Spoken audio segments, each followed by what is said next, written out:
নমস্কার, অ্যাস্ট্রো উইজডমে সবাইকে স্বাগতম। আজকের আমাদের আলোচ্য বিষয় মার্চ মাসের 7 তারিখে মেষ রাশির জাতক জাতিকাদের স্বাস্থ্য, অর্থ, পরিবার, ভালোবাসা, পেশা ও বিবাহিত জীবন কেমন যাবে তা জ্যোতিষীয় দৃষ্টিকোণ থেকে উন্মোচন করব। আজকে তিনটি মেষ রাশির জাতকদের জন্য কিছু নতুন সুযোগ এবং চ্যালেঞ্জ বয়ে আনতে পারে। তো চলুন বিস্তারিত বিশ্লেষণ থেকে দেখে নেওয়া যাক কি অপেক্ষা করছে। তো আজকের দিন 7ই মার্চ 2025। আহ আজকের দিনটি আমি এখানে বিভিন্নভাবে মূল্যায়ন করব। তো প্রথমত আমি স্বাস্থ্যগত ব্যাপারগুলো আলোচনা করবো, যেটা আউট অফ 5 আমি 3 স্টার মার্ক করেছি। কারণ এখানে কিছুটা ক্লান্তি ও শারীরিক অবসাদ অনুভব করতে পারেন আজকের যারা মেষ রাশির জাতক রয়েছেন। নিয়মিত বিশ্রাম ও স্বাস্থ্যকর খাবার গ্রহণ করার পরামর্শ দেওয়া হচ্ছে।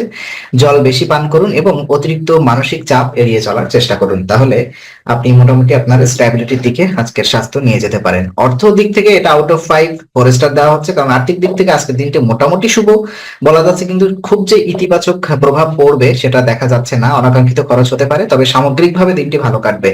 বিনিয়োগের ক্ষেত্রে অবশ্যই সতর্ক থাকতে হবে। ঝুঁকিপূর্ণ সিদ্ধান্ত এড়িয়ে চলার জন্য অবশ্যই পরামর্শ দেওয়া হচ্ছে। পরিবার এখানে আউট অফ 5 দেওয়া হচ্ছে, কারণ পরিবারের সঙ্গে সময় কাটানো আজ আপনাকে মানসিক শান্তি দেবে। পারিবারিক সম্পর্ক আরো দৃঢ় হবে। পূর্ববর্তী কোনো পারিবারিক সমস্যার সমাধান হতে পারে। সো এই দিনটা আপনার জন্য খুব ফুলফিলমেন্ট নিয়ে আসতে পারিবারিক সম্পর্ক, ভালোবাসা ভালোবাসা সম্পর্কের ক্ষেত্রে ইতিবাচক পরিবর্তন আসতে পারে। সঙ্গীর সঙ্গে খোলামেলা আলোচনা করুন, ভুল বোঝাবুঝি এড়িয়ে চলুন। যারা নতুন সম্পর্কে প্রবেশ করতে চান তাদের জন্য এটা একটা শুভ সময়।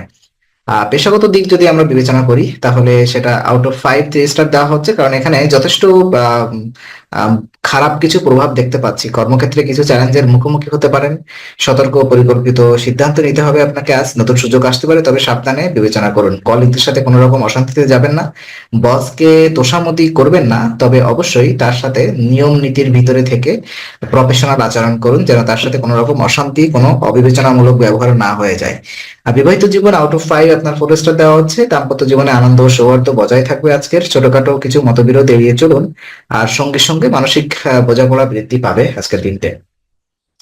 তো আজকের শুভ এবং অশুভ ক্ষণ নিয়ে যদি আমরা কথা বলতে চাই, তো শুভ সময় যেটা দেখতে পাচ্ছি সকাল 10টা 45 মিনিট থেকে 12টা 30 পর্যন্ত, এই সময় গুরুত্বপূর্ণ কাজগুলো করতে পারেন আপনি। সেটা আপনার ইতিবাচক একটা পরিবর্তন লক্ষ্য করা যাবে। আর অশুভ সময় আপনাকে অবশ্যই এই গুরুত্বপূর্ণ সিদ্ধান্ত এড়িয়ে চলতে হবে। এই সময় 2টা 15 মিনিট থেকে 3টা 45 মিনিট পর্যন্ত, এই সময়ের ভিতরে অবশ্যই কোনো ভালো সিদ্ধান্ত নিবেন না, গুরুত্বপূর্ণ সিদ্ধান্ত, তাহলে নেতিবাচক প্রভাব পড়তে পারে। ভাগ্যশালী সংখ্যা 2 এবং 9, এই সংখ্যাগুলো আজকের জন্য শুভ। আপনার সৌভাগ্য রং লাল ও হলুদ। তো এই রং ব্যবহার করলে আজকে ইতিবাচক শক্তি পাবেন আপনি। তো লাল পোশাক অথবা আপনি একই সাথে হলুদ পোশাকও পরতে পারেন। শুভ দিক উত্তর দিকে, এইদিকে যাত্রা শুভ হবে। আর প্রতিকার যদি বলি, এই যে কিছু নেতিবাচক প্রভাব আমরা দেখতে পাচ্ছি, এর প্রতিকার হিসেবে আমরা লাল রং পরিধান করুন এবং গরিবদের মধ্যে প্রসাদ বিতরণ করতে পারেন।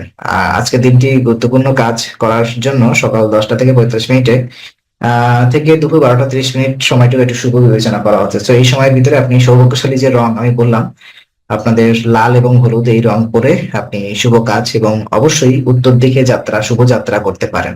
তাহলে আপনার একটা ইতিবাচক প্রভাব তৈরি হবে। তো চলুন, যে নেতিবাচক প্রভাবগুলো আমরা দেখলাম, একটু আগে কথা বললাম, সেটা কিভাবে আপনি প্রতিকার করতে পারেন। তো সকালবেলা সূর্যদেবকে অর্ঘ্য দিন, ওং রামায়ণ মন্ত্র জপ করুন, লাল রং পরিধান করুন, গরিবদের মধ্যে প্রসাদ বিতরণ করতে পারেন। তো আমি যদি সংক্ষেপে এই পুরো দিনটাকে আমি আলোচনা করি, সেটা হবে আজকের দিনটি মেষ রাশির জন্য মিশ্র ফল বয়ে আনতে পারে। কর্মক্ষেত্রে কিছু চ্যালেঞ্জ থাকলেও ধৈর্য ধরলে সফলতা আসবে। পারিবারিক ও দাম্পত্য জীবনে ইতিবাচক দিক দেখা যাবে। প্রতিকারগুলো অনুসরণ করলে দিনটি আরো শুভ হবে। তো আজকের আলোচনা আমরা এখানেই শেষ করছি। আশা করি এই বিশ্লেষণ আপনাকে নতুন দিক নির্দেশনা দেবে। ভিডিওটি আরো ভালো লাগলে লাইক দিন, কমেন্ট করুন এবং শেয়ার করুন। চ্যানেলটি সাবস্ক্রাইব করতে ভুলবেন না। আবার দেখা হবে, ততক্ষণ ভালো থাকুন। নমস্কার।